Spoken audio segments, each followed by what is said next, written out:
Euh, Bienvenue à toutes et tous. Bonsoir. Nous sommes, je crois, très très heureux de vous voir si nombreux pour la dernière séance qui clôt le cycle.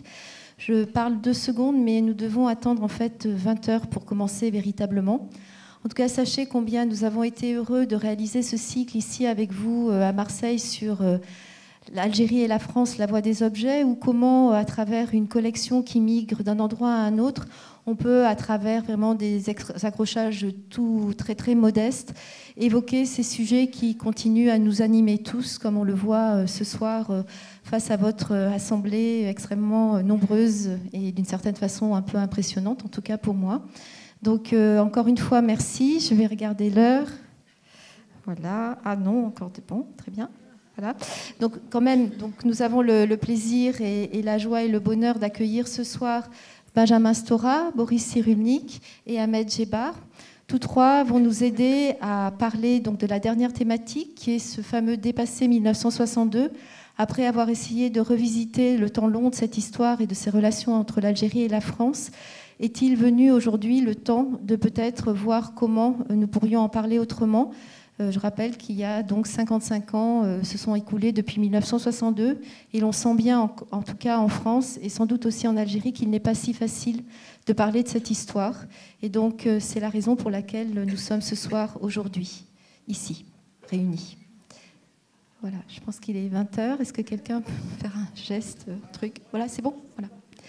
Donc, à nouveau, bonsoir. En 2 mots, je voudrais remercier toutes celles et ceux qui ont fait que ces soirées et ces conférences étaient possibles. Ça a été un travail réalisé dans un temps record. Donc, évidemment, et avec une volonté, une bienveillance extrême que je tiens à souligner. Et donc, très rapidement, je remercie évidemment Jean-François Chouniel, le président du MUSEM, mais aussi toute l'équipe qui a collaboré à cette affaire. Ils ont été nombreux, et tout particulièrement Estelle Muri qui m'a accompagnée dans les accrochages très ramassés et très rapprochés de la vitrine. Malika Agbi, Cécile Dumoulin du service du développement culturel, Giulia Fabiano du service de la recherche, et bien d'autres encore que je ne vais pas pouvoir citer ce soir, mais sachez que toutes et tous, je vous remercie extrêmement sincèrement et profondément pour tous les efforts et le soutien que vous nous avez apporté. Donc maintenant est venu le temps de clore ce cycle avec la thématique Dépasser 1962. Vous savez que pendant tout ce cycle, nous avons essayé de voir si les objets, d'une certaine façon, pouvaient aider, pouvaient devenir ou être les truchements de cette histoire qui reste si complexe, non seulement à raconter, non seulement à partager, mais aussi à représenter. Et donc, ça a été un petit peu tout l'exercice de ce printemps, à travers diverses thématiques, de s'y employer, de s'y exercer et d'essayer de voir combien ou comment les objets pouvaient, par leur voix propre, déjà évoquer des choses différentes selon les regards qui précisément les regardaient, mais aussi ouvrir la voie à des conversations que nous avons partagées, les questions que nous pouvions avoir et voir comment finalement l'objet, dans toute sa modestie d'objet, pouvait aussi animer les conversations que nous souhaitons tous, je pense, toujours sur cette histoire longue qui est celle des relations entre l'Algérie et la France. Alors donc ce soir, nous avons le bonheur de recevoir Benjamin Stora, Boris Cyrulnik et Ahmed Djebar. Je pense que je n'ai plus trop besoin de les présenter, simplement en disant encore une fois le bonheur que nous avons de les accueillir autour de cette thématique Dépasser 1962. Donc, pour précisément montrer combien nous sommes dans le temps long de l'histoire, il ne s'agit pas de fixer ce 1962 comme une fin définitive ou de non-recevoir, mais au contraire, essayer d'appréhender ce 1962 dans ce qu'il a été, dans ce qu'il signifie, dans ce qu'il symbolise, et de voir ensuite comment il serait possible de le dépasser, puisque nous sommes tout de même en 2017. Alors, je vais peut-être donner d'abord la parole à Benjamin Stora pour resituer ce 1962. Et c'est lui-même, d'ailleurs, qui très simplement, on s'est réunis un petit peu avant, et a dit, mais au fond, pour chacun d'entre nous, que signifie 1962 ? Et ensuite, peut-être, précisément, laisser se dérouler l'histoire. Donc, je vous laisse la parole. Merci beaucoup, Florence, que j'ai appris à connaître notamment à travers la péripétie du musée d'histoire, enfin de la maison d'histoire de la France et de l'Algérie de Montpellier, qui n'a jamais vu le jour et qui par conséquent nous donne déjà le tempo sur toutes les difficultés à parler de cette histoire et de cette question. Oui, enfin, on s'est réunis un petit peu avant, puis naturellement, on s'est tourné vers moi pour dire on va commencer par l'historien, bien sûr, parce qu'il faut que les historiens commencent par mettre en place le paysage, quoi, hein, le paysage politico-historique, culturel, puis ensuite, bien sûr, une fois les faits qui seront établis, alors là, on pourra ensuite se livrer, bien sûr, à toute une série de représentations et d'interprétations sur les faits. Alors, je vais donc effectivement commencer par parler de cette fameuse année 1962, mais j'émettrai quand même quelques hypothèses aussi et quelques analyses sur l'après 1962, notamment parce que j'ai écrit un livre qui s'appelle La gangrène et l'oubli, et qui est sorti en 1991, et qui a été réédité sans cesse sur cette question de l'après 62, c'est-à-dire comment en France et en Algérie a été saisie, regardée, organisée cette séquence d'histoire très particulière qu'est le rapport entre la France et l'Algérie. L'année 62, c'est évidemment une année absolument terrible dans l'histoire de ce qu'on appelle ici en France la guerre d'Algérie, qu'on appelle de l'autre côté de la Méditerranée guerre d'indépendance, guerre de libération nationale, parce que les mots ont un poids aussi historique dans la mémoire. Une année terrible que je ne vais pas détailler, mais simplement pour dire que, grosso modo, sur le plan historique du meurtre des femmes de ménage algériennes à l'enlèvement des harkis, de la répression de Charonne le 5 février 62, en passant par l'exode et l'exil des Pieds Noirs, les voitures piégées sur le port d'Alger, qui a fait des dizaines de morts algériens, en mai 1962, sont des épisodes, entre guillemets, absolument terribles, y compris l'incendie de la grande bibliothèque d'Alger, et puis l'incendie aussi des raffineries de pétrole à Oran, qui ont plongé la ville d'Oran dans un noir absolu pendant plusieurs jours, jusqu'à l'enlèvement des Européens à Oran, toujours d'ailleurs, parce que la fin de guerre d'Algérie a été terrible à Oran. C'est un paradoxe assez étrange parce que dans les mémoires qui se sont fixées sur la séquence guerre d'Algérie de 54-62, en fait, fondamentalement, la mémoire française et algérienne, d'ailleurs, s'est beaucoup fixée sur l'Est algérien, à travers ce qui s'était passé le 20 août 1955. Alors, je ne détaille pas chacune des dates, parce que si j'imagine qu'il y a autant de monde ici ce soir, c'est que tout le monde connaît bien quand même l'histoire de l'Algérie, parce que si les gens viennent par 35 degrés à Marseille le soir pour écouter des discours sur l'Algérie, c'est que dans le fond, je pense qu'ils connaissent un petit peu ce qui s'est passé pendant cette période. Je ferme cette parenthèse. Donc, je ne vais pas, m'appesantir sur les dates, mais le 20 août 1955, dans le Constantinois, il s'est produit à la fois une insurrection et une répression. La bataille d'Alger, bien sûr, de 1957, ou le plan Châle de 1959, qui a été absolument terrible aussi, le plan Châle, ou les déplacements de populations paysannes algériennes qui ont touché 2 millions de paysans algériens, au rapport officiel de Michel Rocard. Ce sont des épisodes qui se sont passés ailleurs qu'à Oran ou dans les campagnes.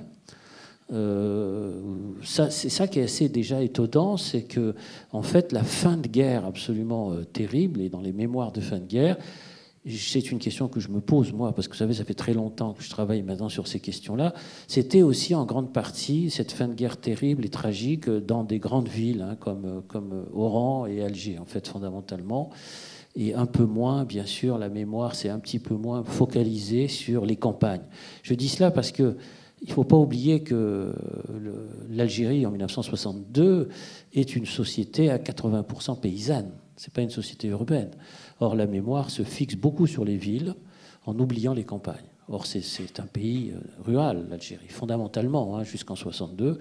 Et dans l'esprit, dans l'imaginaire français, dans les modes de représentation, c'est toujours l'image des villes qui apparaît, et en oubliant ou en occultant, disons, ce qu'a été cette guerre, cette histoire, des rapports entre la France et l'Algérie, essentiellement dans le monde rural, dans le monde des campagnes. Alors, une année terrible qui se termine, comme on le sait, par le départ en masse des Européens d'Algérie, et qui va marquer considérablement, disons, toute une population, bien sûr, des Européens d'Algérie, qui va marquer aussi considérablement les esprits algériens, parce que c'est l'accession à l'indépendance politique. Donc il y a aussi beaucoup de fêtes en Algérie autour de cette accession à l'indépendance, suivie par les immenses déceptions de la nature du pouvoir politique qui va se mettre en place ensuite en Algérie jusqu'au coup d'État du 19 juin 65. Donc on a par conséquent à la fois une année terrible et puis une année qui est celle de la fête, de l'espoir retrouvé, des indépendances reconquises du côté algérien. Tout ça est mélangé, donc c'est une année très importante. C'est une année charnière, c'est une année rupture, c'est une année fin de guerre. C'est une année fin d'époque aussi, quelque part, parce que l'accession à l'indépendance de l'Algérie en 1962 marque, qu'on le veuille ou non, la fin du grand empire colonial français. Alors je sais qu'il reste encore des confettis d'empire, bien entendu, mais c'est quand même la fin d'une période, la fin d'une grande séquence qui avait démarré au XIXe siècle, ce qu'on appelait la colonisation, et qui avait fabriqué la grandeur nationale française avec ce qu'on appelait à l'époque, au long du 19e siècle et 20e siècle, la plus grande France. La plus grande France, et bien le cœur de cette plus grande France, c'était l'Algérie, et l'Algérie était, comme on le sait, intégrée administrativement et politiquement à la France. Donc par conséquent, le retrait de l'Algérie par la France est vécu à la fois comme la fin d'une histoire, la fin d'un immense cycle, d'où, bien entendu, cette importance. D'où cette sorte, entre guillemets, de traumatisme en France, traumatisme national, parce que c'est l'amputation d'une partie du territoire français qui est fait dans l'imaginaire d'un certain nombre de personnes, alors que du côté des Algériens, c'est la restauration, au contraire, de ce qui a été ou de ce qui a pu être considéré comme amputé ou disons, enlevé dans ce qu'on appellerait aujourd'hui les questions d'identité. C'est dire le fossé très profond qui va se creuser à travers cette année 1962, même si, bien sûr, on a le sentiment que cette fin d'histoire ouvre le cycle d'autres histoires, de nouvelles histoires, qui seront obligatoirement dépassées. Bon, c'est en tout cas ce que tout le monde espère à l'été 1962. Je prends cette question de l'été 62, c'est une forme générique, un peu comme ça, un peu littéraire, parce que ça renvoie aussi à mon expérience personnelle, parce que l'été 62, l'arrivée en France, c'est le fait qu'arrivant d'une ville comme Constantine avec mes parents à l'âge de 12 ans, eh bien, il y a ce sentiment de la légèreté, c'est-à-dire de la paix retrouvée, le fait qu'on peut se promener dans les rues, il n'y a plus, disons, de peur à avoir ou d'angoisse par rapport à ce qui pourrait se produire au niveau des attentats, de la mort de ses parents, etc., etc. Donc il y a par conséquent, dans cet été 62, d'un côté comme de l'autre de la Méditerranée, l'espérance qu'une page se tourne et qu'un monde nouveau va s'ouvrir et que peut-être il sera indispensable et nécessaire d'oublier l'Algérie. Mais d'oublier l'Algérie française pour les uns, c'est-à-dire les Algériens, et d'oublier l'Algérie disons, tels que les Pieds Noirs l'ont vécu pour les autres, mais d'oublier tout cela. C'est-à-dire que dans l'été 62, dans le fond, il y a peut-être le début de l'oubli. Le début qui instantanément commence, parce qu'il faut vivre, tout simplement, après le traumatisme, après la tragédie vécue, après le départ et l'exil pour les Pieds Noirs, ou tout simplement la fin de la guerre pour les Algériens, je veux dire, qui a été terrible. Je ne vais pas ici énoncer tous les chiffres qui ont touché toutes les familles algériennes dans cette histoire et dans cette séquence. Eh bien, il y a quelque part un sentiment qui va naître très vite, c'est celui de la volonté d'oublier. Et pour pouvoir avancer, pour pouvoir se construire, pour pouvoir se reconstruire du côté français comme du côté algérien, ça, je pourrais dire à la limite que c'est une sorte peut-être d'oubli nécessaire pour pouvoir vivre, tout simplement. Vivre parce qu'on ne peut pas vivre en état de ressassement permanent, on ne peut pas vivre en état de rumination perpétuelle, soit de la terre perdue, soit des pertes tragiques vécues dans chacune des familles algériennes, mais il faut tout simplement tourner la page et essayer d'avancer. Et je crois dans le fond que cet oubli-là, il est un oubli presque, j'allais dire, automatique ou nécessaire après des périodes de rupture, après des périodes terribles, après des séquences dramatiques. Mais il y a au même moment, au même moment qu'existe ce sentiment et cette volonté, ce désir d'oubli des deux côtés ou dans toutes les parties, il y a un autre oubli qui est décidé, c'est l'oubli décidé et organisé par l'État et les États. Ça, c'est pas pareil. Parce qu'on a effectivement, à travers les accords d'Évian de mars 62, ou l'installation ensuite du nouveau pouvoir algérien en septembre 62, il y a la volonté, d'un côté, d'effacer les exactions commises par une sorte amnistie générale, parce qu'il y a une loi d'amnistie qui est décidée dès 1962, qui sont ensuite répétées en 64, 74 jusqu'en 82 avec François Mitterrand. Donc il y a par conséquent une sorte d'oubli décisif décidé par l'État.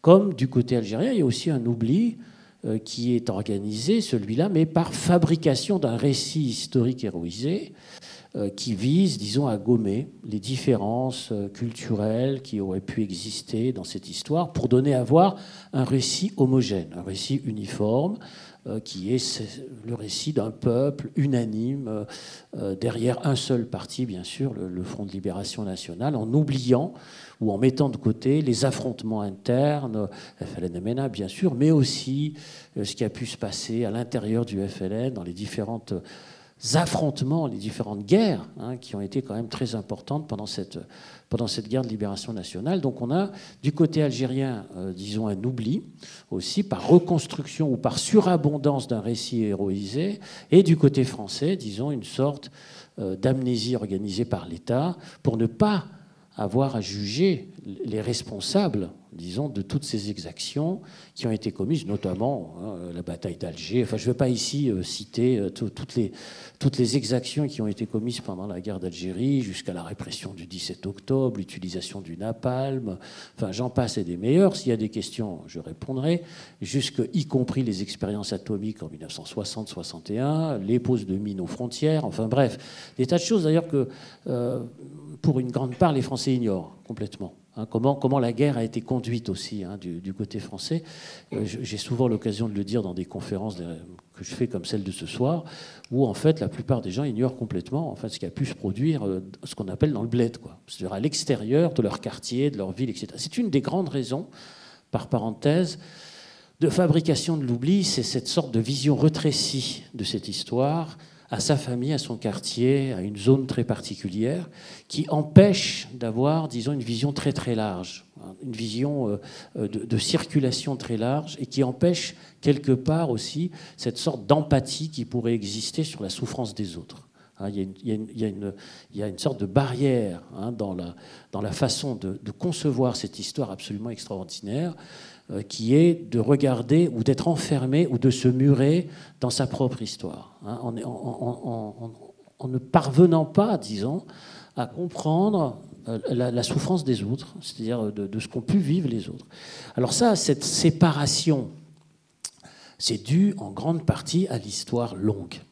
Là, je suis obligé d'être un petit peu plus dans la longue durée, parce que l'histoire longue, précisément, en Algérie coloniale, c'est l'histoire d'une séparation, en fait.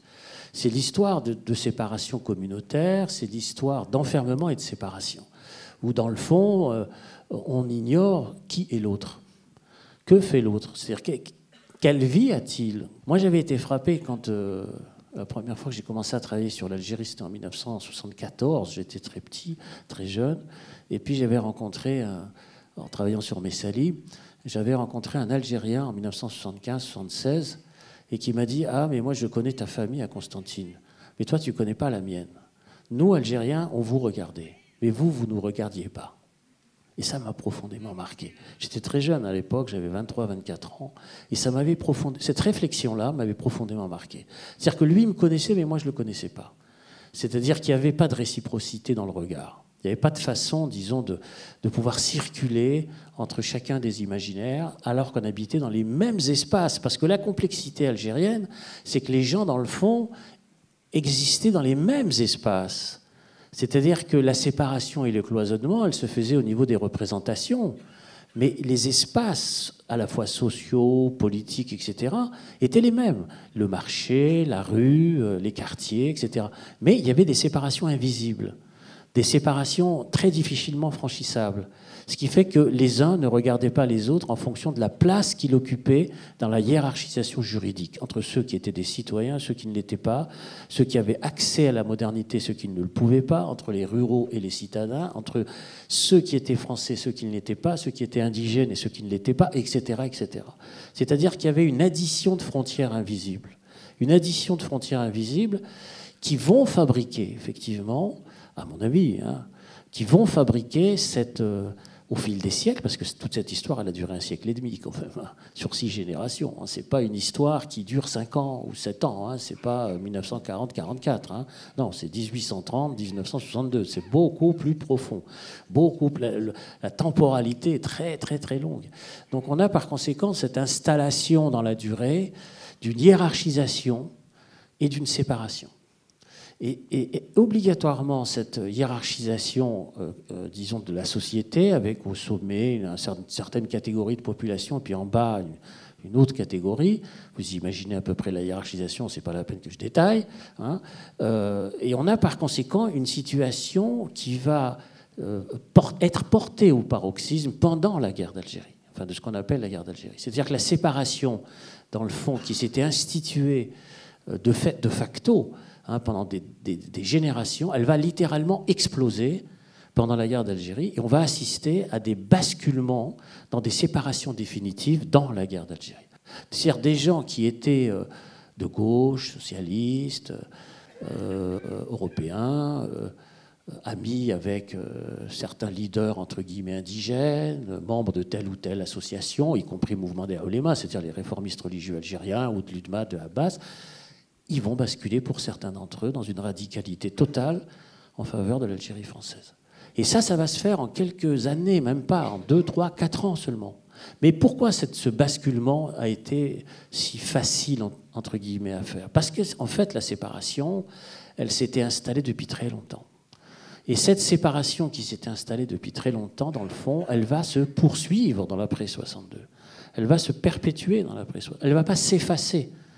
On croit qu'elle va s'effacer parce que l'Algérie est devenue indépendante, parce que les Européens sont arrivés en France, parce que tous les soldats sont partis, soldats français, qui, par parenthèse, est le groupe le plus important de la mémoire de la guerre d'Algérie. Il y a 1,5 million de soldats français sont allés en Algérie. C'est gigantesque. Je veux dire, tous les hommes qui sont nés entre 1932 et 1943 sont allés en Algérie. Donc c'est quand même énorme comme population. Bref, on a le sentiment diffus, confus dans la société que dans le fond, eh bien, tout le monde rentre chez soi et que dans le fond, toute cette histoire est terminée. On va tourner la page et on va par conséquent écrire de nouvelles pages d'histoire, etc. C'est faire fi, bien sûr, de toutes ces séparations ancestrales, de toutes ces oppositions difficiles, et c'est faire fi aussi des rapports de domination, parce que les rapports de domination ne vont pas disparaître. Ils ne vont pas s'effacer comme par enchantement parce que l'Algérie accède à son indépendance. C'est vrai que l'Algérie accède à son indépendance, mais la France est un pays très puissant. C'est un pays dominant. Et l'illusion, disons, du discours nationaliste algérien, normalement discours tiers-mondiste, des années 70, c'était de faire croire, dans le fond, que par le départ des Français, l'Algérie se hissait à la hauteur de la France, comme une sorte de puissance semblable. Bon. Or, ce n'était pas vrai. Les rapports de domination d'une rive à l'autre de la Méditerranée ne s'étaient pas effacés. Et les rapports de séparation ne s'étaient pas évanouis. Donc les héritages de cette période n'avaient pas disparu. Et c'est tout ce poids, précisément, qui va jouer dans l'après-62. Alors là, on rentre dans d'autres histoires sur lesquelles je ne vais pas m'attarder. Je vous renvoie à un de mes derniers livres qui est des Mémoires dangereuses, que j'ai fait avec Alexis Génie, entre autres, puisque c'est une réédition en fait, d'un texte que j'avais écrit en 1999, ou La gangrène et l'oubli, que j'ai écrit en 1991. Donc je ne vais pas m'attarder et monopoliser la parole ce soir. Voilà, je vous remercie. Merci.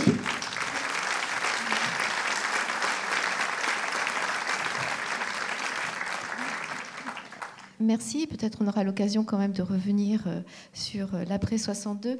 Ahmed Djebar, à ma gauche, qu'est-ce que c'était pour vous? On va peut-être sur un autre plan et sur un autre point. 1962, avant, après, est-ce que vous pouvez nous raconter ce que ce fut pour vous? Bonsoir tout le monde. Après l'exposé brillant de mon collègue, j'ai l'impression que je n'ai pas grand-chose à dire. Et donc, je vais juste vous présenter quelques témoignages. Mais pour que les témoignages aient un sens, il faut quand même être informé sur le témoin. Comme il n'y a pas eu de présentation des témoins, je vais faire ma présentation. Je pensais que vous y arriveriez mieux que moi. Ce n'est pas tellement par mégalomanie, c'est juste parce que c'est pour situer le discours. Et la mémoire, bien sûr, parce que tout tourne autour de la mémoire. Moi, j'avais 20 ans en 62. Alors, parfois je dis j'en avais moins, parfois je dis j'en avais plus.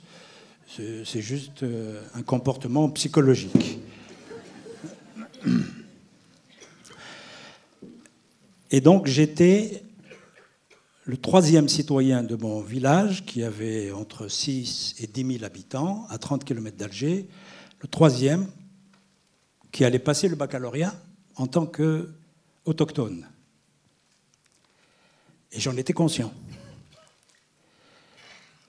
Et mon destin dépendait des grands événements de l'époque. Parce que mon père, qui était un imam, l'équivalent d'un curé de campagne, avait pris conscience que ma formation autochtone, c'est-à-dire apprentissage du Coran, que j'avais commencé sous sa direction, apprentissage de la langue arabe, que j'avais commencé et poursuivi dans des écoles privées, non pas du mouvement réformiste, mais du mouvement nationaliste, parce que c'est très important, les distinctions sont importantes.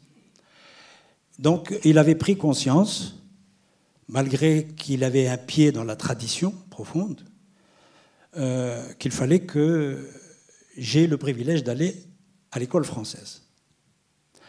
Alors, c'est un témoignage qui est très important parce que ça gomme un peu cette idée qu'il y avait une rupture totale dans le regard qu'avait l'Algérien moyen vis-à-vis de la colonisation en tant que telle. Il y avait dans cette colonisation cette lumière qui apparaissait pour les parents, pour leurs enfants, qu'il y avait une école et cette école pouvait permettre une promotion. Et du moins dans la région où j'habitais, c'est une région coloniale très riche, et dans la région d'où je viens, parce que je suis né à l'intérieur du pays, dans une famille, des familles paysannes, qui sont restées paysannes jusqu'à maintenant. Et donc, ce comportement des parents est très important. C'est un pied dans la tradition et un pied dans, non pas un pied, mais une tentation de la modernité et une volonté de faire bénéficier les enfants de la modernité, même si c'est la modernité de la colonisation. Et il n'y avait aucune démarche, évidemment, nationaliste, rationnellement exprimée dans tout cela. Bien. Et puis il y avait aussi, dans cette société marginalisée, le monde des femmes, dont on parle très peu. La mémoire des femmes, le regard des femmes, donc autochtones, sur cette situation. Alors vous allez être étonné, mais moi j'ai grandi dans un village à 30 km d'Alger, qui portait d'ailleurs le nom d'une victoire de Bonaparte, Castiglione, entre Alger et Tipaza. J'ai grandi en regardant presque tous les matins les vestiges de la présence romaine. Et donc j'ai grandi dans un milieu où ce qui était évident au quotidien, c'est qu'il y avait 3 populations dans le village. La population autochtone, totalement marginalisée, la population française, nous on ne disait pas pied noir, on n'avait pas ce terme-là, la population française, on ne disait pas française toujours, on disait la population chrétienne. Les Nazaréens, en arabe Nsara, évidemment en englobant les Juifs, alors qu'on savait très bien qu'ils n'étaient pas nazaréens. On n'était pas bêtes quand même à ce point. Et puis il y avait une autre communauté dont on parle très peu, qui était la communauté rescapée de la guerre civile d'Espagne, et qui, dans certains villages, faisait tampon entre la société dite française et la société dite donc autochtone. Cette typologie est très importante, surtout dans les villages qui sont au nord. Donc j'ai grandi dans un milieu de femmes qui n'avaient aucun discours nationaliste et qui avaient un discours culturel, religieux, qui se mélangeait avec le paganisme maghrébin et qui s'opposait au discours religieux plus, disons, relevé de mon père et celui encore plus relevé de mon grand-père, qui était mufti, l'équivalent d'un évêque ou d'un archevêque. Voilà. Et donc, c'est le fait que ma famille avait un statut, mon père en tant qu'imam, que j'ai eu le privilège d'aller à l'école. Et cette école, donc j'en ai profité.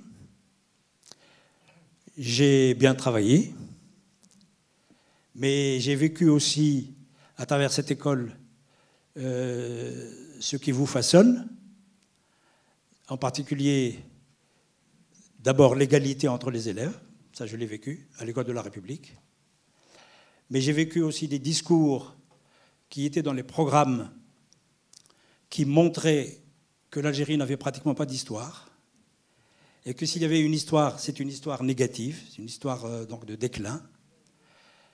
J'ai par exemple grandi jusqu'à mon adolescence avec cette conviction profonde que j'ai évidemment éliminée plus tard, bien sûr vous vous en doutez, que les meilleurs généraux, c'était les généraux français, en particulier pendant la période de l'Empire, que les meilleurs, le pays, la France, c'est normal qu'il soit beaucoup plus important que l'Algérie parce qu'il avait des fleuves alors que l'Algérie n'avait que des oueds. Je vous dis ça, c'est pour vous montrer comment une mentalité se fabrique. Bien, sans aucune politisation pendant une longue période. Je suis de cette génération où je connaissais sur le bout des doigts les villes qui fabriquaient des produits industriels français, des villes qui produisaient des produits agricoles célèbres, comme le melon de Cavaillon, comme le poulet de Bresse, alors que je n'avais aucune idée de l'agriculture de mon pays. Donc, mais j'ai grandi quand même dans une école qui m'a ouvert les yeux, m'a donné des connaissances absolument très très importantes, qui complétaient les connaissances que je continuais à acquérir dans l'école nationaliste.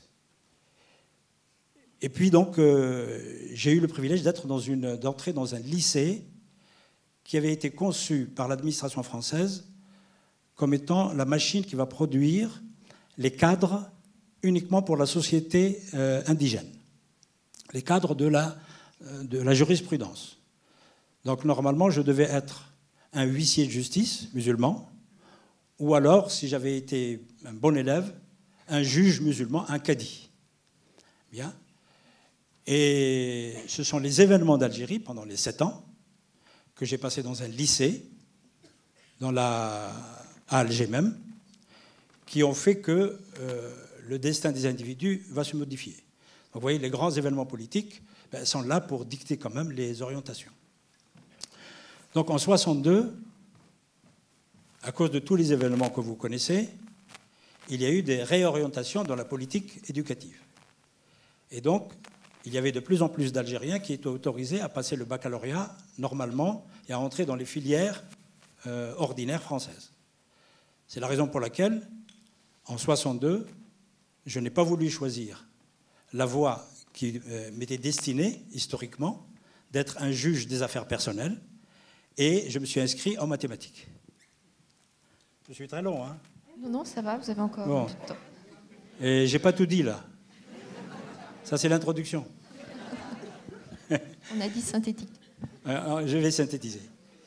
Donc j'ai fait une licence de mathématiques, et puis, produit de l'histoire, j'ai eu les résultats de mon succès dans la licence de mathématiques, encadré d'ailleurs par un certain nombre important de professeurs qui sont venus de France pour exprimer leur soutien concret à la jeune université algérienne, et à qui d'ailleurs je rends hommage aujourd'hui. Certains sont vivants, d'autres sont décédés, dont un qui est un très grand mathématicien français qui s'appelle Jacques Godement, qui était tellement favorable à l'indépendance de mon pays qu'il éprouvait le besoin, dans un livre de mathématiques qui faisait 500 pages, de mettre des notes, non pas des notes mathématiques pour expliquer la difficulté des mathématiques de la page normale, mais des notes sur la guerre d'Algérie, sur ses horreurs et sur le destin, etc. de l'Algérie.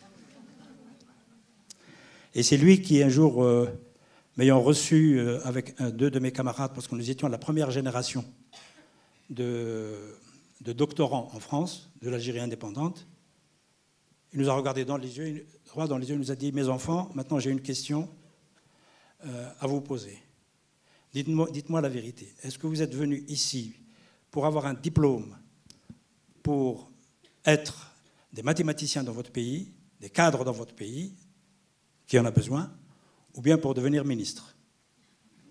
Nous l'avons regardé un peu choqué. Et en fait, après 50 ans, il a eu raison parce que je suis devenu ministre.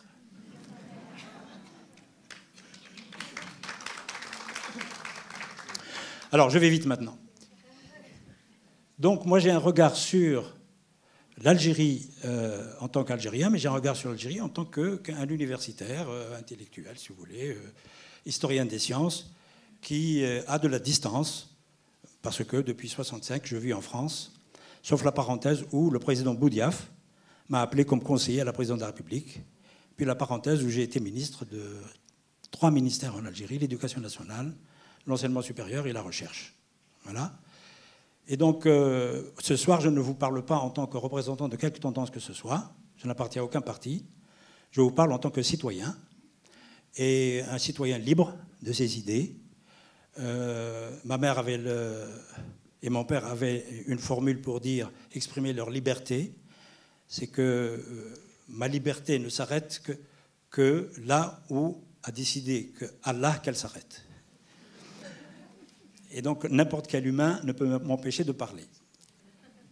Alors, pour moi, dépasser 62, il lui manque 3 points d'interrogation.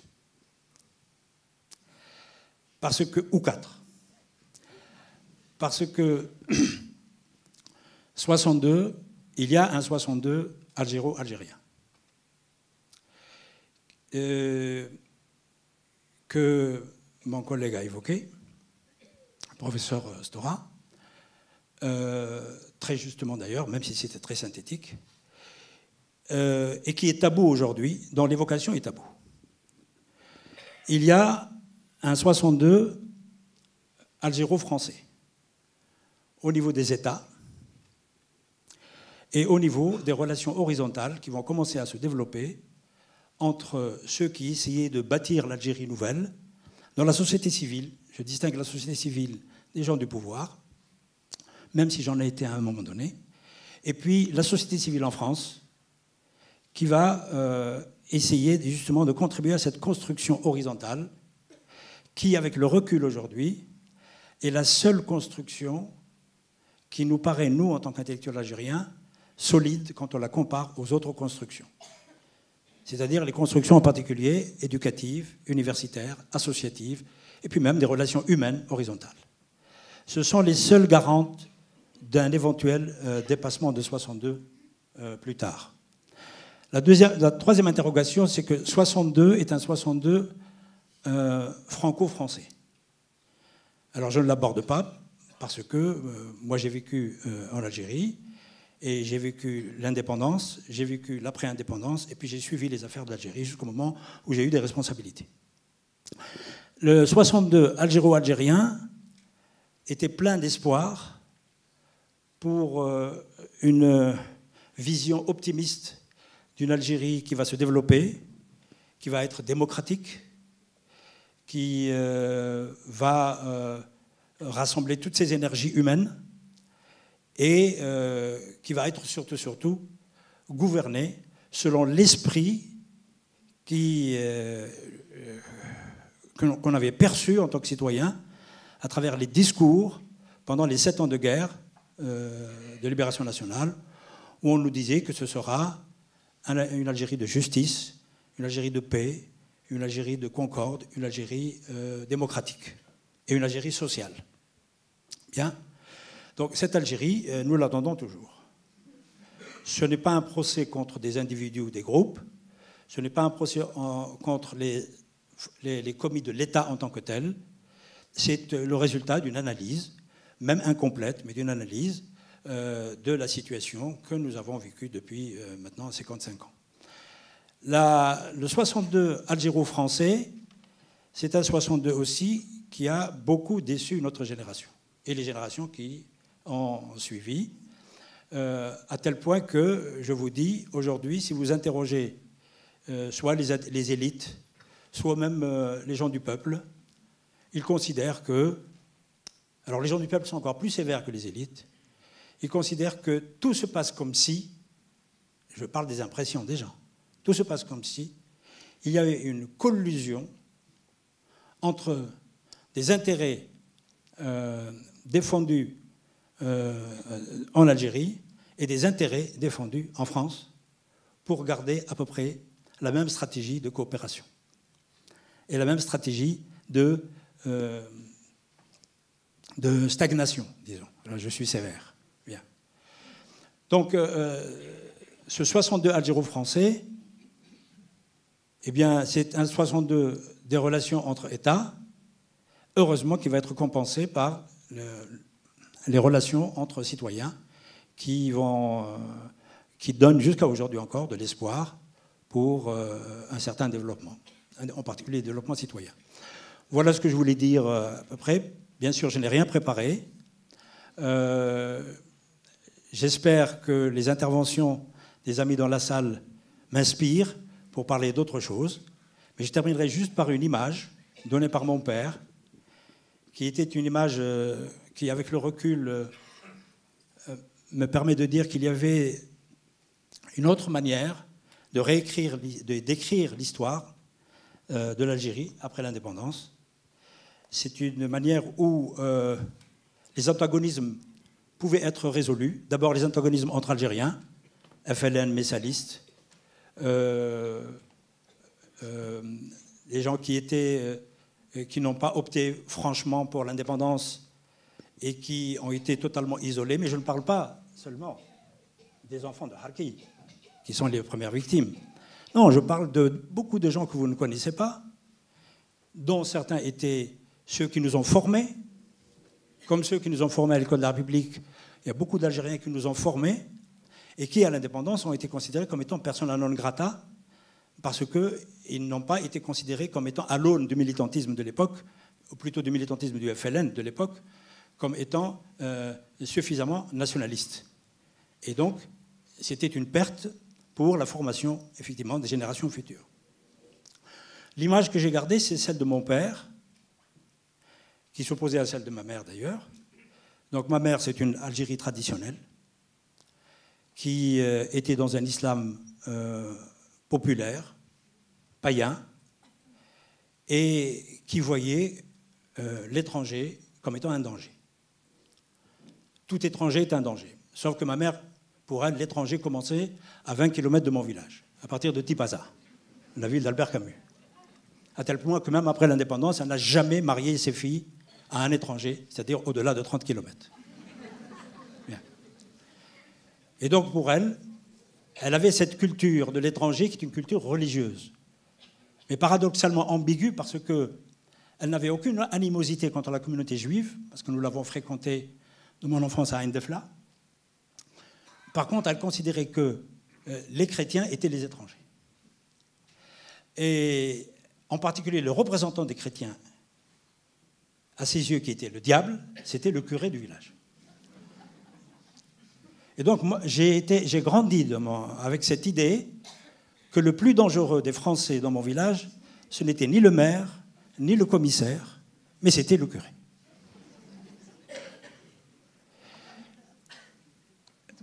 Et je vous rassure, j'ai dépassé ça depuis longtemps. Mais en face de ça, il y avait mon père, qui était imam, donc un homme de religion, un homme de Dieu, qui lui avait une position qui n'avait jamais été explicitée, sauf le jour où ma mère m'a dit « Demain, tu vas aller à l'école. Je t'ai préparé un cartable.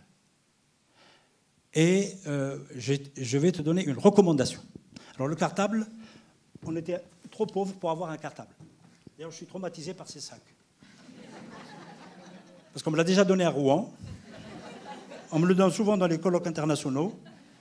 Et c'est mon premier cartable quand j'étais enfant, parce que ma mère ne savait pas, elle ne pouvait pas acheter un cartable. Elle m'a fabriqué un sac. Encore moins coloré que celui-là, quand même. Donc celui-là, je vais le garder et je vais le donner à ma petite fille, qui a 9 ans. Je lui raconterai l'histoire du cartable beaucoup plus tard. Et elle m'a dit, fais attention, dans le cartable, il y a l'ardoise, il y a un chiffon, et puis il y a la paire de chaussures que tu ne dois pas mettre en sortant de la maison, parce qu'il y a trop de poussière. Tu arrives à l'école, et tu passes devant l'église, et il y a la fontaine de l'église. Là, tu laves tes pieds, tu mets tes chaussures, et tu vas à l'école. Mais attention, il y a un danger devant la fontaine. Si par hasard, la porte de l'église est ouverte, et si un monsieur en noir sort, c'est le diable, tu fermes les dents, tu fermes la bouche, et tu fonces à l'école parce qu'il fait tomber les dents des enfants musulmans.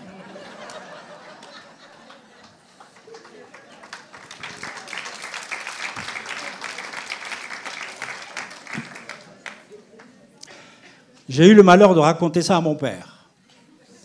Mon père, du haut de sa hauteur, de sa science d'imam, petit imam, me dit « Mon fils, je t'ai toujours dit que ta mère est une ignorante. Il ne faut pas l'écouter pour les grandes choses.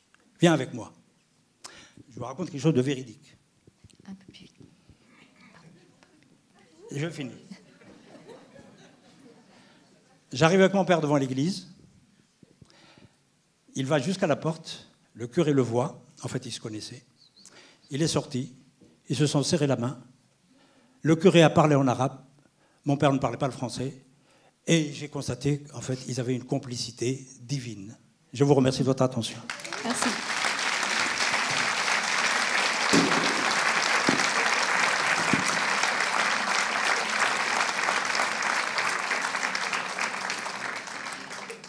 Donc face à tant de points d'interrogation, mais aussi d'histoires plus palpitantes les unes que les autres, je vais passer la parole à Boris Cyrulnik pour revenir sur cette histoire d'histoire et de mémoire, précisément d'histoire et de mémoire, et les relations qu'elles peuvent avoir et les stratégies qu'elles emploient. Voilà, je suis ravi d'être avec vous, je suis ravi d'entendre des histoires difficiles et d'autres histoires aussi qui sont édifiantes. C'est un mot qui a disparu de notre culture. Mais ce que vous racontez, c'est très édifiant. Au XIXe siècle, on employait ce mot-là pour dire qu'on pouvait élaborer, on pouvait construire quelque chose sur une anecdote. Alors, dans mon histoire, après la guerre de 40, j'ai eu un sentiment que la fin de la guerre n'était pas la fin du problème. Et qu'après 62, à nouveau, j'ai eu exactement le même sentiment, c'est-à-dire la fin de la guerre d'Algérie n'était pas du tout la fin du problème. Alors, en fouillant un peu les livres et en rencontrant les gens, je me rends compte que la France a toujours eu des problèmes avec ses voisins. On a mal accueilli les 700 000 réfugiés italiens dans les années 30. On a très mal accueilli les 400 000 réfugiés espagnols, notamment à Rivesaltes ou dans les camps de cette région. Et pourtant, dans cette mémoire-là, il y a deux mauvaises solutions. Ou bien oublier l'Algérie, comme l'a dit Benjamin Stora, ou bien ne penser que à l'Algérie. C'est ce qu'on peut appeler le syndrome psychotraumatique, et beaucoup de gens en souffrent, c'est-à-dire qu'ils sont prisonniers du passé, ils ne pensent qu'à ce qu'ils ont perdu, à ce qu'ils ont subi, et ils ne mentent pas, mais ils sont prisonniers du passé. Ils ne peuvent pas évoluer. Or, la mémoire saine est une mémoire... La mémoire pathologique, c'est celle qui est figée. Or, quand on a un grand trauma, que ce soit la guerre de 40, la guerre d'Algérie et d'autres traumas, ou bien la mémoire est figée, ce qui est le cas des gens qui ne sont pas entourés, et ce qui est le cas des gens qu'on a fait taire.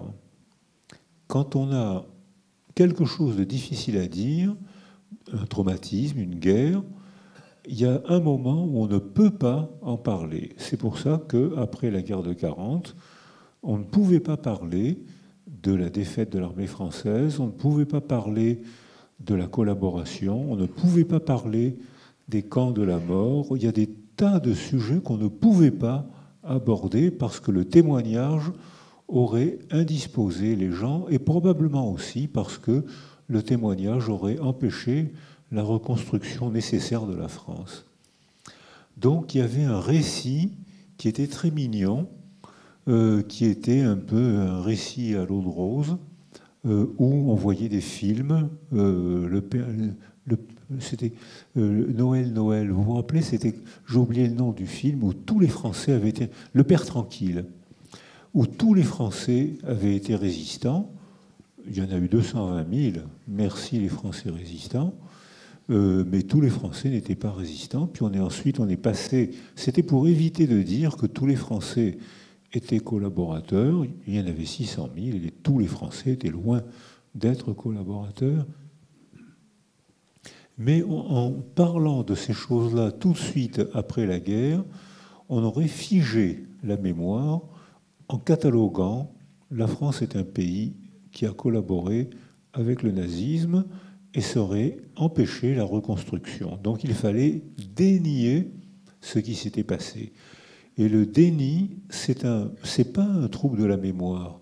Le déni, c'est allez, on parle. Oui, je sais que c'est. Allez, on parle d'autre chose. Bon, mais c'est fini tout ça. Ben non, c'est pas fini tout ça. Et si on n'en parle pas, ça se fixe dans une crypte qui fait qu'on ne pense qu'à ça, mais on ne peut pas en parler, on ne peut pas l'élaborer. C'est-à-dire qu'on ne peut pas s'en sortir, comme dit justement le langage quotidien, on est prisonnier du passé, je ne m'en débarrasse pas, je ne peux pas m'en sortir, comme disent les gens qui ne pensent qu'à l'horreur de ce qui leur est arrivé. Que ce soit les Français morts en Algérie, il y a eu quand même, je crois, 28 000 Français. Combien ? 28 000 soldats français. J'ai des amis de lycée qui sont morts en Algérie et qui pourtant étaient partisans de l'indépendance algérienne. Ils sont morts en Algérie. Et donc, on ne pouvait pas en parler parce que c'était trop douloureux et que ça aurait entretenu la plaie. Et c'est la fonction du déni. C'est-à-dire qu'il y a un moment où le déni est respectable parce que sinon ça fait saigner la plaie. Il y a un moment, quand on se casse la jambe, si on fait marcher les gens trop tôt, on aggrave la fracture. Alors on met un plâtre, c'est le déni. Mais on peut pas passer sa vie avec un plâtre. Il y a bien un moment, il faudra enlever le plâtre. Il y a bien un moment, il faudra demander aux historiens, aux témoins, aux gens. Et vous, quelle est votre expérience? Et vous, qu'est-ce que vous en pensez? Il y a plusieurs éclairages du même phénomène. Et là, bien sûr, le choix d'un seul éclairage, c'est déjà presque la preuve d'un langage totalitaire. Donc il est nécessaire qu'il y ait des témoins, forcément en désaccord, des historiens forcément en désaccord, et des gens qui ont réussi à faire croire que parfois ils étaient scientifiques, forcément en désaccord. Alors le déni est donc un moment nécessaire à condition qu'il ne dure pas trop. Et on ne peut donner la parole aux traumatisés, à ceux qui ont subi la guerre, à ceux qui ont subi le colonialisme, aux pieds noirs qui ont été chassés de leur pays. On ne peut leur donner la parole que quand le contexte s'apaise et a envie de comprendre. Alors à ce moment-là, on s'est rendu capable d'écouter des choses insoutenables parce qu'avec le recul du temps, ce que je viens de dire est faux, le temps permet l'élaboration et avec le recul du temps qui a permis d'élaborer, on peut enfin aborder le problème.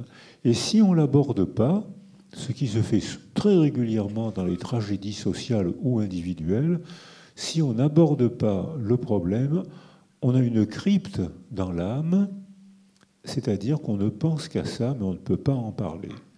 Et donc, votre mère était amie avec les juifs de votre village, et dans la religion juive, il y a les dibouks. Et le dibouk, c'est celle qui est mort sans sépulture. Et c'est un crime contre l'humanité de ne pas offrir une sépulture, de ne pas donner une sépulture.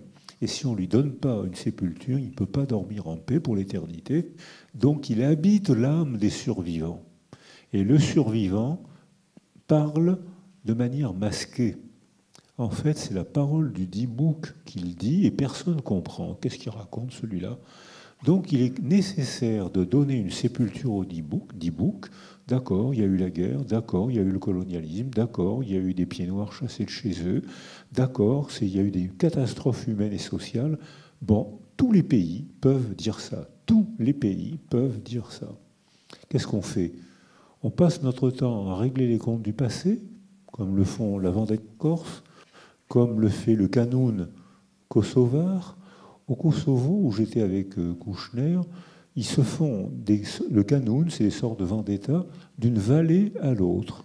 Et ils doivent reprendre le sang du jeune d'une autre vallée. C'est la mère qui désigne celui qui doit aller tuer celui de la famille de l'autre vallée. Ça fait des siècles que ça dure. Et les jeunes vont s'entretuer, ils ne savent plus pourquoi. Ils ne savent plus. À l'origine, il y a eu un conflit, il y a eu une guerre, il y a eu quelque chose à l'origine. 4 ou 5 siècles après, qu'est-ce qui reste dans la mémoire ? Ils ne savent plus pourquoi la mère a dit « il faut que tu ailles tuer le petit un tel parce qu'on a un mort de plus qu'eux. C'est au nom de la justice, c'est au nom de la morale qu'il faut aller tuer le gosse de la famille d'à côté. » Pourquoi ? C'est comme ça depuis des siècles, c'est comme ça à travers les générations. Alors, la mémoire, ça n'est pas le retour du passé. La mémoire, c'est la représentation du passé. Alors là, c'est le neurologue qui parle, mais rassurez-vous, il ne va pas parler longtemps. C'est-à-dire que c'est un acte de création. On ne ment pas. On va intentionnellement, inconsciemment, non consciemment, chercher dans son passé des éléments vrais de mort, de victoire, d'espoir, de tendresse, de traîtrise. Tout ça, c'est vrai. On va chercher des éléments vrais qu'on va agencer pour en faire une représentation qu'on appelle histoire. Mon histoire. Je ne mens pas. Je ne vais dire que la vérité, mais ce que je vais raconter n'est pas ce que vous allez raconter. Vous n'allez pas mentir non plus, mais vous n'allez pas chercher les mêmes éléments et vous n'allez pas en faire le même récit.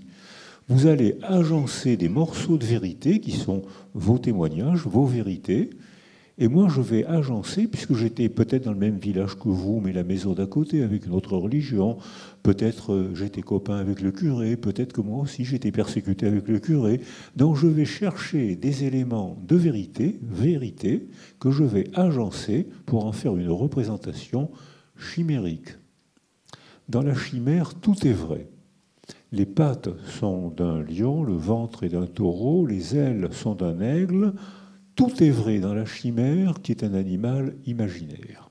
C'est-à-dire que rien qu'avec des éléments de vérité, je peux me recomposer une histoire à laquelle je crois. Et alors là, je peux ou bien faire des guerres de vendetta, des vengeances, qui durent, alors au Proche-Orient actuellement, beaucoup de guerres et beaucoup d'horreurs, et des peuples entiers sont terriblement malheureux.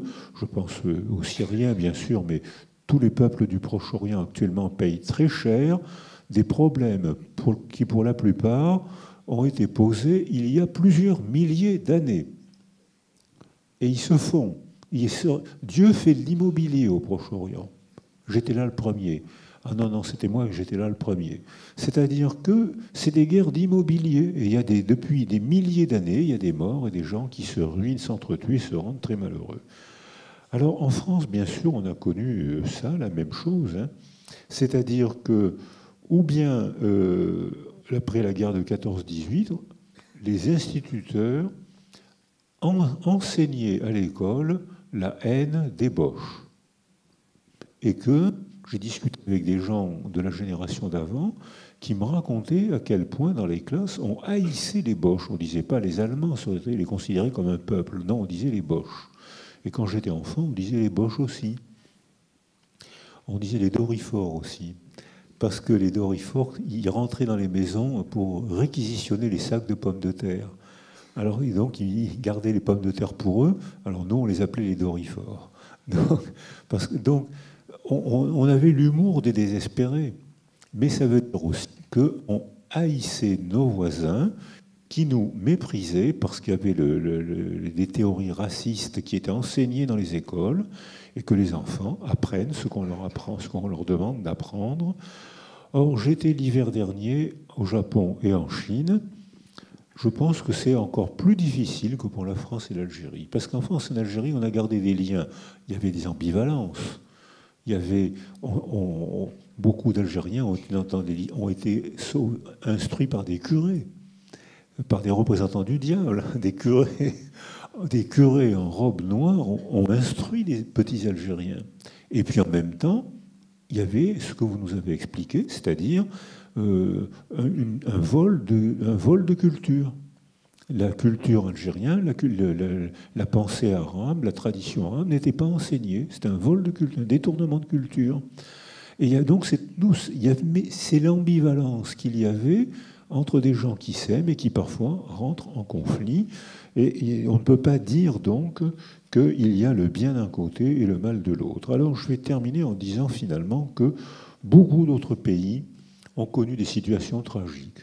Au Chili, ils ont choisi une situation, c'est-à-dire qu'ils ont décidé de faire des tribunaux et de tout raconter. Et j'ai assisté à des réunions où un homme qui avait fui Pinochet était venu en France, il a été au CNRS, et quand Pinochet est tombé, il a été lui aussi nommé ministre au Chili.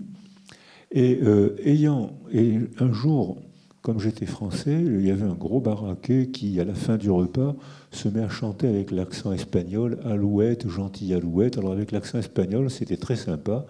Et puis ils partent tous les deux parler dans un coin. Et je demande à l'autre, je lui dis « Mais qui sont ces gens ?» Eh bien lui, c'est le ministre de l'écologie. Il a fait des études en France et au CNRS. Et lui, c'est l'officier qui l'a torturé quand il était responsable sous Pinochet. Ils travaillaient ensemble. Alors là, l'ambivalence. Alors, j'ai été en Afrique du Sud, au Rwanda, et j'étais à Munich aussi, où Angela Merkel a créé le centre de la pensée extrême, et j'y étais le jour de l'attentat du Bataclan. Et je termine juste, moi aussi, pour raconter que, probablement, en 1962, j'étais externe à l'hôpital d'Argenteuil, où il y avait des fusillades énormes entre le FLN et le MNA. Et tous les chirurgiens, tous les lits étaient pris, tous les chirurgiens étaient débordés parce qu'ils ne pouvaient pas se coucher, c'était la chirurgie de guerre, ils ne pouvaient pas dormir, ils ne pouvaient à peine manger. Et moi, étudiant en médecine, assez ignorant, avec une petite bleue, comme on disait des infirmières de l'assistance publique, une petite bleue, une étudiante infirmière, il y avait des hommes par terre, des FLN, MNA, je ne savais pas, en train de saigner et de mourir. Et moi, j'avais peur. Et la petite bleue, qui avait 18 ans, me disait, je lui disais, mais je ne sais pas le faire, ça c'est une suture vasculaire, je ne sais pas la faire. Et la petite bleue, 18 ans, me disait, si vous ne faites rien, on sait ce qui va se passer. Or, quand j'ai raconté ça, j'ai été invité en Algérie, avec qui j'ai des relations, beaucoup d'Algériens qui viennent travailler avec moi ou qui nous invitent. À Alger, à des jeunes neurologues, à des jeunes médecins, psychiatres, aucun n'avait entendu parler du MNA. L'histoire, c'est un choix, c'est des événements. Alors, bien sûr, j'ai été en Constantine quelque temps après.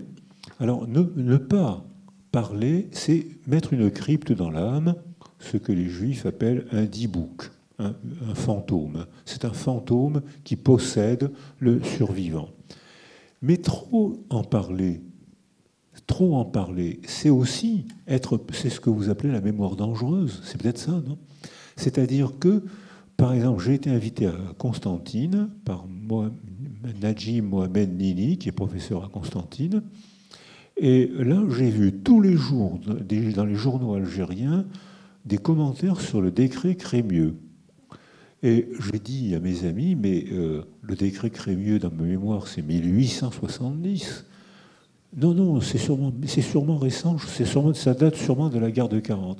Tous les jours, il y avait un article sur le décret Crémieux qui servait d'alibi pour l'exclusion des Juifs de Constantine, qui était une ville très juive. Donc, ou bien on ne parle pas, on a le dibouk, le fantôme dans l'âme, ou bien on parle, et sans mentir, on se rend prisonnier du passé, et dans ce cas-là, il n'y a que la vendetta et les règlements de compte, donc qui ne finiront jamais. Alors voilà, c'est à peu près tout ce que j'avais à vous proposer, et comme on disait tout à l'heure, alors non, j'ai encore la parole, 1 minute. Alors juste pour dire, qu'est-ce que ça transmet? Parce qu'il faut quand même parler de l'avenir, si vous nous avez invités, c'est pour qu'on parle de l'avenir. Comment on va faire pour digérer ce problème maintenant? La digestion n'est pas toujours facile, ce qui s'est passé n'est pas toujours facile. Donc, comment on va faire pour digérer ça? Alors, il me semble qu'il y a plusieurs mauvaises solutions. La plus mauvaise solution, c'est les camps. C'est-à-dire, on voit quand des immigrés arrivent, quel que soit leur pays d'origine, quand ils sont mis dans des camps, on voit 2-3 jours après apparaître les processus archaïques de socialisation, c'est-à-dire la loi du plus fort. C'est-à-dire un garçon dont la violence est augmentée par des lieutenants qui fait régner la terreur. Alors ça, c'est dans tous les pays où j'ai eu l'occasion de voir ça. Or, il y a eu des camps en France, les harkis ont été mis dans des camps, et on s'étonne ensuite qu'ils ne soient pas intégrés ou qu'ils aient beaucoup de mal à s'intégrer. Au Proche-Orient, il y a des camps palestiniens, il y en a dans les pays arabes, il y en a beaucoup en territoire palestinien. J'ai donné des cours à Ramallah, j'ai dirigé des thèses de jeunes palestiniennes qui sont actuellement en Suède, où elles ont fui la dictature religieuse du Hamas. Alors, ils sont en Suède, il n'y a pas de camp. Il y a un examen, elles ont été accueillies, il n'y a pas de camp. Expliquez-moi pourquoi il n'y a de camp que dans ces régions-là. Alors là, il y a la cohabitation, comme à Béziers, où on voit des quartiers musulmans, des quartiers gitans. Quand il n'y a pas de problème, on dit que ça se passe bien. Vous connaissez des groupes humains sans problème? Il n'y en a pas. Généralement, c'est un match de foot. C'est une cause importante. Un match de foot raté, ou 2 garçons qui courtisent la même fille, et ça déclenche des bagarres parfois très violentes. Alors, l'assimilation qui a été recommandée par les Israéliens, par le Canada, par l'Australie, par beaucoup d'autres pays, s'oppose à l'intégration. Et dans un groupe avec Rachid Benegadi, qui dirige le centre Minkowska, associé à l'OMS, ils ont fait surtout une enquête. Quel est le mode que vous préférez? 84% des immigrés ont répondu l'intégration. Je dois apprendre la langue du pays d'accueil et ses rituels, mais je veux garder la fierté de mes origines, je veux garder l'affection de mes parents, je veux garder les histoires de mon enfance, de la religion qui m'a façonné, des valeurs qui m'ont façonné, mais puisque je suis dans ce pays, je veux apprendre la langue, les lois et même les rituels de ce pays. 84% ont répondu qu'ils étaient favorables. Alors donc, s'il y a une concordance entre les récits de ce qui nous est arrivé, Algériens, Harkis, Pieds Noirs, soldats du contingent tués en Algérie alors qu'ils étaient partisans de l'indépendance de l'Algérie, si les récits sont concordants, je vais pouvoir pratiquer le déni très peu longtemps et je vais pouvoir chercher à m'expliquer. Moi, j'étais là, je ne voulais pas y aller, j'ai été amené, les circonstances sociales, culturelles, on a décidé pour moi, tu iras en Algérie, tu iras faire une opération de police en Algérie. C'est ce qui a été décidé pour moi. Je ne voulais pas y aller. j'ai été obligé parce que politiquement, on m'y a envoyé. Alors, dans ce cas, si les récits sont concordants, on peut rapidement, il y a le déni, et rapidement reprendre la parole. Mais si les récits sont discordants, si ce que j'ai dans ma mémoire ne correspond pas à ce qu'il faut dire, à ce que les politiciens nous obligent à dire, je vais vivre avec une crypte dans l'âme, et là, je vais arriver à cette souffrance muette des gens qui ne peuvent pas témoigner. Et le seul moyen de faire des récits concordants, c'est les réunions, c'est d'exposer des objets, c'est de faire des films, c'est de donner la parole à des romanciers, à des historiens, à des essayistes, à des témoins. Et c'est cette littérature qui va faire des récits collectifs, où là, les récits pourraient être concordants, et là, on pourra faire évoluer la mémoire. Voilà, je pense qu'avant mon exposé, vous aviez les idées claires. J'espère maintenant qu'elles sont confuses. Merci de m'avoir écouté.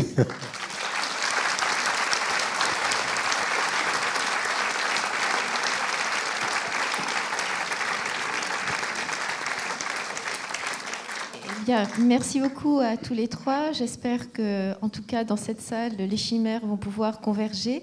Et je passe tout de suite la parole à la salle. Nous n'avons que quelques minutes, malheureusement, pour vous écouter. À vous. Alors, oui, normalement, un micro circule. Il arrive.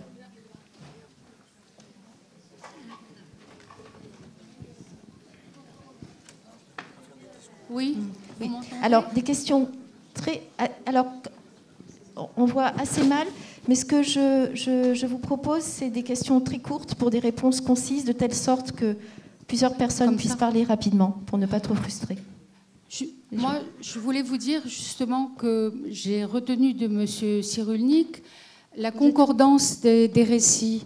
Or, quand j'entends M. Stora, il parle d'un refus de regard entre les autochtones et les pieds noirs, mais c'est un récit citadin, mais vraiment purement citadin, parce que dans le bled, on se regardait, parce qu'on travaillait ensemble.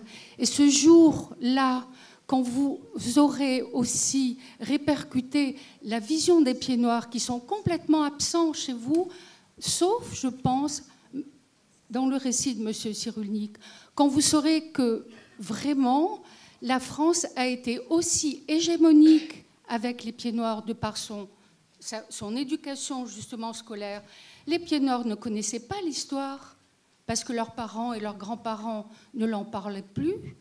Donc il faudrait quand même, Monsieur Stora, que les pieds noirs soient le troisième terme de cette discussion, parce qu'on a droit aussi... Merci beaucoup pour ce témoignage. Je vous renvoie à 2 ouvrages que j'ai écrits sur ma famille. Les clés retrouvées, que je vous conseille de lire, où là je parle beaucoup des pieds noirs, et je parle beaucoup des Juifs d'Algérie. Je vous renvoie aussi, bien sûr... Oui, mais c'est insuffisant, mais en fait ça fait 300 pages, donc il faudrait peut-être lire un petit peu ce que j'écris avant de m'attaquer, de me critiquer, parce que c'est fatigant. Ma famille, d'autre part... Non, mais c'est fatigant, parce que ça fait longtemps maintenant que les gens appartenant, dites, entre guillemets, à la communauté pieds noirs, disent « je parle jamais des pieds noirs ». Quand je fais mon autobiographie, je raconte ma vie, on dit « non, c'est pas bon ». Pourquoi ? Parce qu'on parle des Juifs. Mais c'est pas des pieds noirs, eux aussi. Bon, ok. Alors on va parler d'autre chose. On va parler d'autre chose aussi, de ce que j'ai pu écrire. Parce que bon, il faut quand même aussi... Vous dites « je n'en parle pas », donc je suis désolé. J'ai dirigé un ouvrage collectif qui s'appelle « La guerre d'Algérie » aux éditions Fayard et aux éditions Lafon, qui est paru en 2004, qui fait 600 pages, où il y a 3 articles de près de 100 pages qui sont sur les pieds noirs. Maintenant, ma famille, elle est originaire de Khenchla, c'est-à-dire qu'elle est originaire des Aurès. Elle n'est pas originaire de la ville. Hein. Mon grand-père était un homme de Khenchla et propriétaire terrien, donc des Aurès. Donc c'est pour ça que vous n'avez rien lu de ma vie, donc c'est pas grave. Donc la dimension citadine dont vous parlez n'était pas la mienne. Parce que dans la ville de Khenchla, ce sont des paysans. Ce sont des paysans des Aurès. Et donc ce que je vous conseille quand même, avant de dire oui, il faut parler davantage de sexe, etc., il faut simplement croiser les regards, comprendre la souffrance des autres, savoir un petit peu ce qui s'est passé dans le monde indigène, qui est un monde immense. Je vous conseille un livre remarquable qui vient de sortir de Slimane Zeridour, sur son enfance qu'il a écrite précisément en Kabylie. Et je vous conseille de lire cet ouvrage-là. Parce que la question des pieds noirs, contrairement à ce que vous croyez, il y a eu une immense littérature qui a été faite. Je renvoie aux travaux de l'historien Jean-Jacques Jordi, je renvoie à l'historien Daniel Lefebvre, je renvoie à l'historien Guy Pervilliers. Tous ces historiens ont écrit sur des pieds noirs des dizaines de livres, des dizaines d'articles. Donc il faut un petit peu sortir de l'enfermement, disons, d'une seule mémoire pour précisément aller et faire le trajet, pour briser précisément les frontières invisibles et comprendre l'histoire des autres. C'est ce que j'ai fait, moi. C'est ce que j'ai fait, en essayant de comprendre précisément quelle était la vie précisément de ceux qu'on appelait les indigènes, quelles étaient leurs aspirations et leurs désirs dans la question du nationalisme algérien, notamment dans la biographie de Messali, et comment eux-mêmes se sont affrontés durement, avec parce que tout à l'heure, Boris Cyrulnik parlait de l'affrontement FLN-MNA, on en a parlé rapidement tout à l'heure. L'affrontement FLN-MNA, j'ai été le premier à en parler en France. Le premier, comme historien, en 1974-1975, l'affrontement FLN-MNA a fait 4000 morts et 12 000 blessés en France. C'est ce que moi j'ai écrit en 1975, dans ma biographie sur Messali. Donc c'est pas en 2016 ou je sais pas quoi, c'était il y a 40 ans. Donc ça veut dire que les questions de refoulement, de déni, d'absence de cloisonnement et de séparation sont des questions très difficiles à régler. Et là-dessus, je vous rejoins, c'est des questions très dures, mais on ne s'en sortira pas en disant on n'a pas assez parlé de moi. Non, ça c'est pas possible de dire ça, parce qu'on parle beaucoup les uns sur les autres, mais on ne parle jamais les uns avec les autres.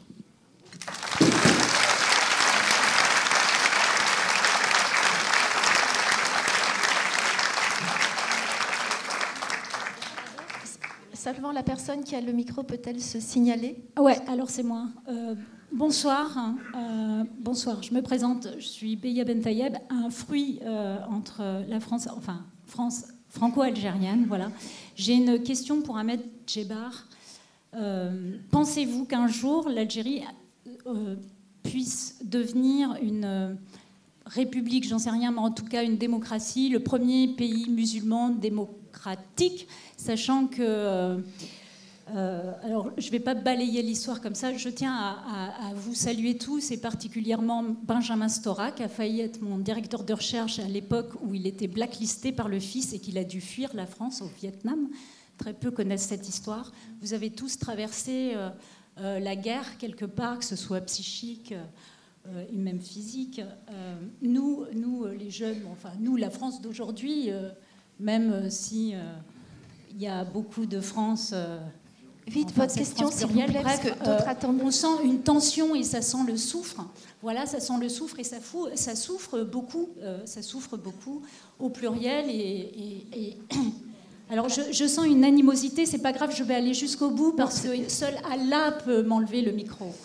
Donc, je voulais dire que 70% à moins de 30 ans en Algérie, 75%, disait Samir lundi dernier, à moins de 30 ans, ça fait une bombe humaine extraordinaire si elle est bien orientée.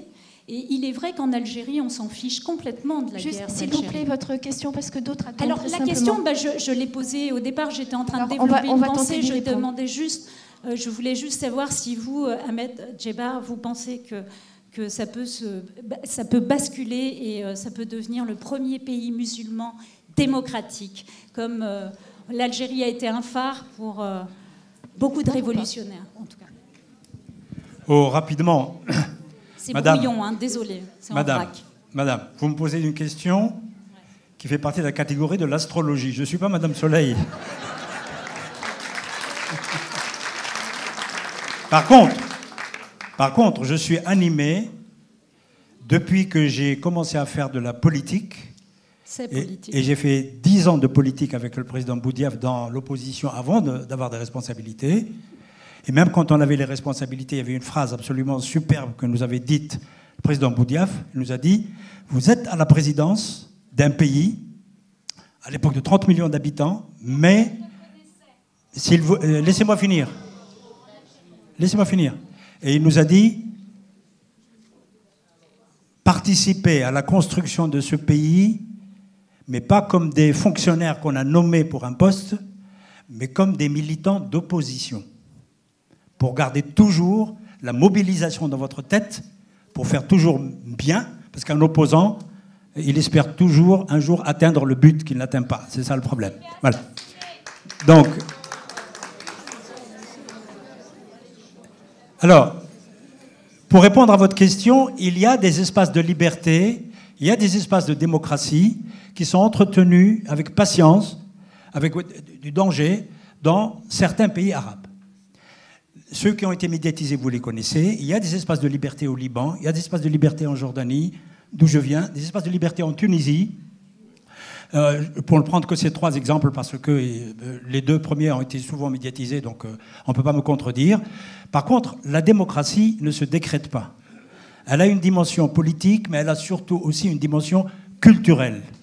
Et donc, il faut aller chercher très très loin quels sont les mécanismes qui permettent effectivement d'engager et d'entretenir et des luttes qui aboutissent à des transformations.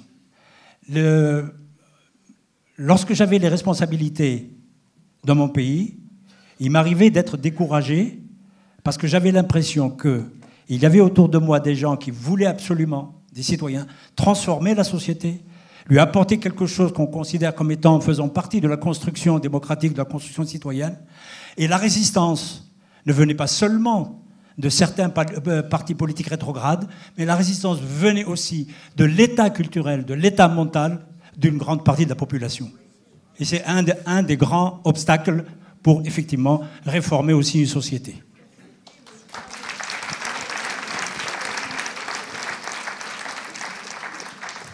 Donc, malheureusement, très vite maintenant, encore une question. Merci. Ici. C'est comme ça. Voilà, Bouzid Senan. Je voudrais juste poser une question. Monsieur Cyrulnik, je suis là. Ok. Ah, Monsieur Cyrulnik a parlé 2 fois des pieds noirs chassés d'Algérie. Donc nous avons un historien, un regard d'historien. Donc moi, ça m'interpelle. Moi, en pensant que les pieds noirs auraient dû rester, quelles que fussent les circonstances en Algérie, et que ça aurait peut-être changé beaucoup de choses. Donc une question, est-ce que les pieds noirs ont été chassés d'Algérie? Monsieur Cyrulnik en a parlé 2 fois. Deuxième question, toujours dans cette histoire de mémoire et de déni, j'ai entendu, et c'est récurrent dans les conférences, parle de la France, de la culture française, de la langue française, et puis pour contrebalancer de l'occultation ou de la langue arabe et de la culture musulmane. Donc, est-ce qu'il n'y a pas là aussi un déni à étudier, à revoir, à discuter par rapport à l'occultation de la culture algérienne dans sa dimension berbère essentielle? Merci. D'accord. Vous n'avez pas une autre question?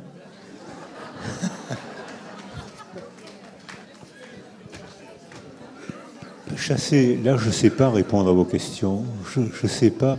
J'aimerais bien répondre à vos questions. Qu'il y ait eu un déni de la culture algérienne, oui, c'est sûr. Qu'il y ait eu... pour moi, c'est des questions beaucoup trop claires pour moi. C'est-à-dire que les gens ont vécu ensemble. Donc, c'est ce que j'ai proposé dans mon petit topo, c'est qu'en fait, on a forcément, inévitablement, des relations ambivalentes. Certains enfants algériens, des berbères, ont été dans des lycées chrétiens et ont appris des métiers. Quand j'étais enfant, ce qu'on nous racontait, nous, avant 62, c'était que les pieds noirs faisaient suer le burnou. C'était l'expression qu'on entendait. Donc on était tous un peu partisans de l'indépendance de l'Algérie, mais quand on a vu arriver les pieds noirs, on a pensé qu'ils étaient chassés de chez eux. C'est-à-dire qu'on est forcément ambivalent.